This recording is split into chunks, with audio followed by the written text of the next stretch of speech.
This is Global Tel Link. You have a prepaid call from an inmate at the Centinela State Prison, Centinela, California. This call and your telephone number will be monitored and recorded.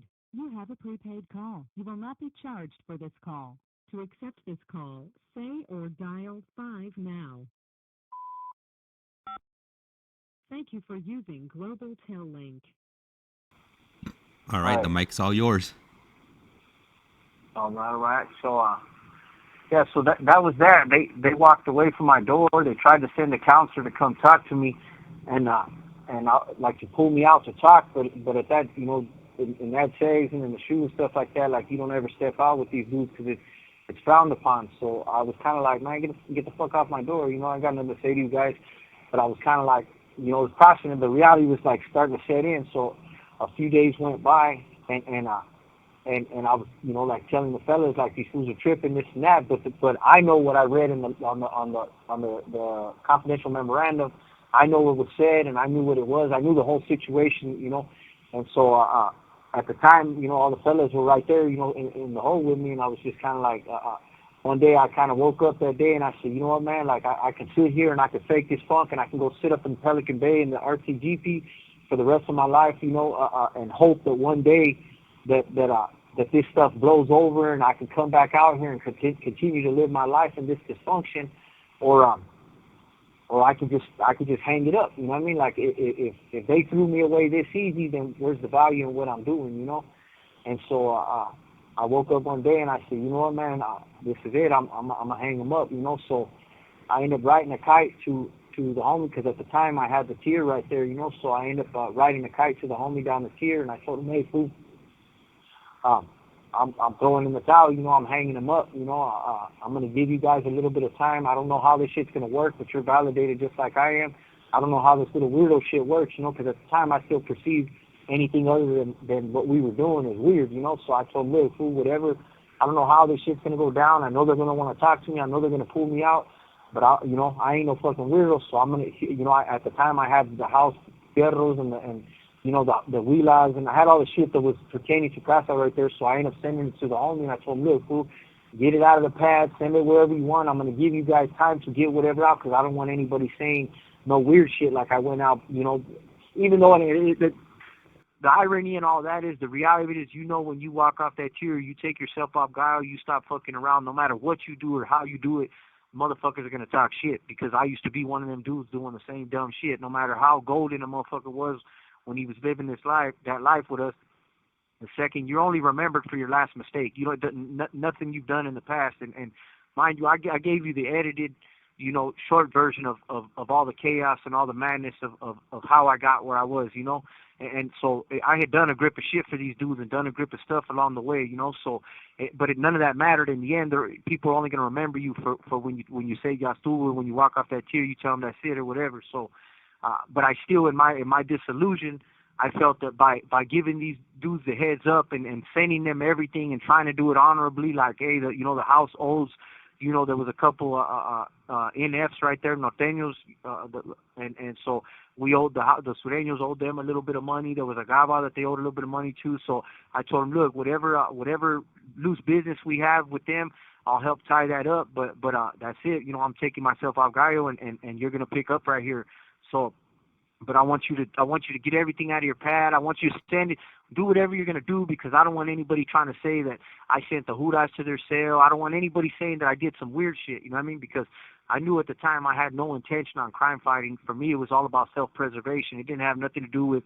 I was no longer enamored by the stuff, but I didn't have any. I wasn't a disgruntled employee. I didn't feel I'm the one that overplayed my hand. I didn't have nothing against the homies. I wasn't one of them dudes walking away blaming somebody else for my demise. You know what I mean? I'm the one that fucked mine off, And so like I said, I didn't want anybody to be able to say anything extra fucked up about the fact that I was doing. I got on the vent and I told there was a couple of youngsters next door to me, and I told them, hey, everything I've been teaching you guys since you've been here, was right, because at that time I believed everything I was teaching them was right. I believed that misleading these youngsters to to believe this illusion that I had been living so long. I felt like that was the right thing to do, you know. And so I told them, what I'm doing right now, though, is wrong, you know what I mean? And they're like, what do you mean? I said, look, I'm taking myself off Gallo. I'm going to send you guys the line because you guys are going to have to fish around the back, because there's a back door in those Z units to fish around to the other tiers. And so I told them, look, I'm going to give you guys the line that goes around the corner, you know what I mean, so that way you guys can handle the fishing and stuff like that. And they thought I was playing. They're like, what, man? Come on, man, quit fucking around, you know. And I told them, nah, it is what it is, but just know that everything I told you before was right, and what I'm doing now is wrong. You know, you guys keep your head up, because in my mind, I still believed in the stuff, you know, to some extent. You know, that's who I had been for so long, so I still believed in it. My heart wasn't in it, you know what I mean? I still believed that what they were doing was the right thing, you know, because that's all I knew. That's all, you know, that's all it was. So, this call and your telephone number will be monitored and recorded.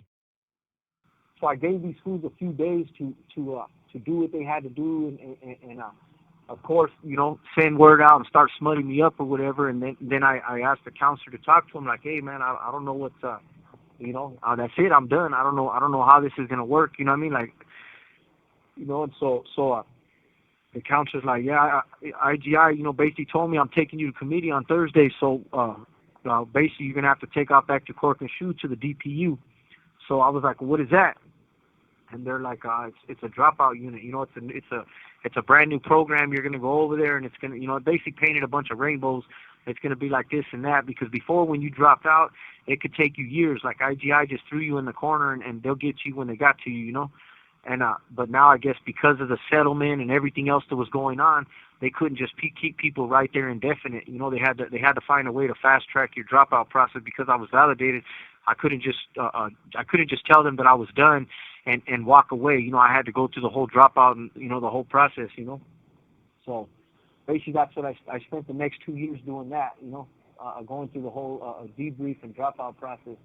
And for me, it was a crazy thing, because like I said, I was walking around feeling like I had shit on my face, you know, like as much as my heart wasn't in it anymore, I still felt like what I was doing was wrong, you know. Like all the way through the process, I was just kind of like, man, like, I can't believe this is where I'm at. This, you know, because my whole life, this is all I knew. That was my identity, you know what I mean? Like being who I was from my gang on the streets, being who I was with the prison gang, being who I was, you know, the positions of authority that I held. That's how I defined myself. That's how I identified. You know, that's all I had. You know, like I was so hopeless, and so I had such a little self-concept, such a little vision of self-worth, that without that identity of a gang member, I didn't know who I was, you know what I mean? And so I was just kind of like, man, like I didn't know where I was going to go from there, you know? But I knew that there was no going back, you know. There's always a saying that, you know, you can't unsuck a dick. That's what I used to tell people all the time. Like, once you fuck up, there's no going back, you know what I mean? And so, like, you know, like now I was in that situation, because I ran into a bunch of dudes along the way, like good-ass dudes that ended up going out backwards, you know, and you know, and basically I held the same mind, you know, like, hey, well, it is what it is, you know, you can't unsuck a dick, you know, like, so that's kind of like how, you know, I felt like when I was walking around going through the whole dropout process. I kind of felt like, man, I got shit on my face, you know what I mean? Like, walking down that tier before I left to Corcoran, walking down that tier with all the homies, all the camaradas right there that I had been, you know, programming with and doing shit with for years on these yards and stuff like that. It kind of like, I felt like, you know, it kind of made it a little bit easier that after a few days that, you know, that they would come in from yard or like when they come by the shower, they'd like give me a little head nod, or like they'd tap on the little side thing like, hey, fool, you good over there? You all right? You know, like just a little fuel here and there. It kind of, you know, for my self-esteem, it did a little bit, because I went through like a major depression like the first 2 weeks, because, again, you know, I couldn't sleep. You know, I was sick. You know, I had this feeling in my stomach that, like, man, like, what am I going to do now? Like, what, you know, like, it was a crazy feeling. You know, I can't explain it. But what's crazy is for years, anytime I ran into, you know, an ex-homie that had came, you know, to the S&Y or dropped out or whatever, and I would see them, you know, I'd be like, man, what happened with you, fool? Like, and these are dudes that were just like bona fide gangsters, you know, killers and all kind of other stuff, you know, all the things that I glorified back then. You know, I'd see them like, what happened to you, man? Like, you know, and it'd be like, fool, like, you know, I got tired, this, that, you know, and as soon as I came over, and they'll go into this thing that back then I used to call it this PC talk, and I used to tell dudes, man, I'm not trying to hear all that. I'm just seeing how you're doing. Like when I was down there in the county jail for court, and I was in ad seg. I'd be in the red band up in the front of the bus, and I'd see dudes in the PC tanks that I knew that were like bona fide before, and I'd see them, and of course, like, what's up, like they're still humans, and I'd be like, what's up with you, fool? Like, what are you doing over there? Like, what happened? And they'd start going into this thing about how tired they were, and for me, I would always see like, you fuck, because these are cats like some of them that weren't politicking or nothing, because politics is always going to get you in trouble, you know what I mean? But most cats end up fucking theirs off over drugs or something like that, over getting in debt and stuff. So like when I would see some of these cats, I'll be like, fool, you must have overextended yourself, you know what I mean? And so, but they would start to get into this talk about feeling this weight lifted off their shoulder, and when they would start going into that whole spiel, I'd be like, look, dog, I'm not trying to hear all that, all that shit. That's that PC talk, don't trip, fool. I just checking on you, keep your head up, like just, do what you do, and I just go about my business, right there, and but I shit you not, you know what I mean? Like now I 100% get what they were talking about, you know what I mean? Because living that life, it doesn't, it righteously is like a weight on your shoulder, you know what I mean? So when I truly, after I got over the first couple weeks of depression, of like, man, like, the reality setting in of the I was done. I literally started waking up with, not having the anxiety and not having the stress of what's, what kind of bullshit am I going to get into today, because that's how it is. It's like constant shenanigans, so it's just a trip, like the way I truly understood what them cats were talking about that had done it before me, like, because when you're doing your own time, you don't have the weight of everybody else on your shoulders, you know what I mean? It's just kind of like, and you can actually feel like the tension and the stress lift off your shoulders, so as much as when I was active, I used to call it PC talk, then PCs were onto something, you know what I mean? That's exactly what they were talking about. I get it now, and so I ended up going through that whole process. I went to Corcoran, from Corcoran to Kern Valley, and I had to go through the transitional housing and all that shit. I went back to Corcoran, and from Corcoran I ended up coming down here to where I'm at, and I've been right here on this yard now for 5 years. And so when I got here, I was under the impression that by giving up the gang and coming over here to the SNY, that now that I'm doing my own time completely, that everything was going to be good, that I was done with the trouble. I had no idea that I was the trouble, that there was a problem, that I was a part of the problem, that the problem existed. I was still in denial. So when I got here to this yard, for the first couple months I was here, and I was looking around, and I was just kind of like in my mind, I was like, man, I'm not like these dudes. These dudes are all, I said, these dudes are all, whatever, they've been here, and all my disillusion, I still, had something like a feeling in my heart, in my head, that like, I'm not like these dudes. This is not, I had this picture painted that, there was us and them still, and here I am on the yard with these dudes, and but yet I'm walking around here thinking I'm better than everybody, and so I didn't realize, till after a few months of being here, that I was still, consumed by all these defects of character and all these warped beliefs and all these things, this dysfunction that was going on the whole time of, the last, 25, 30 years of my life. All this stuff that was going on with me, it was inside me. It had nothing to do with the gangs. It had nothing to do with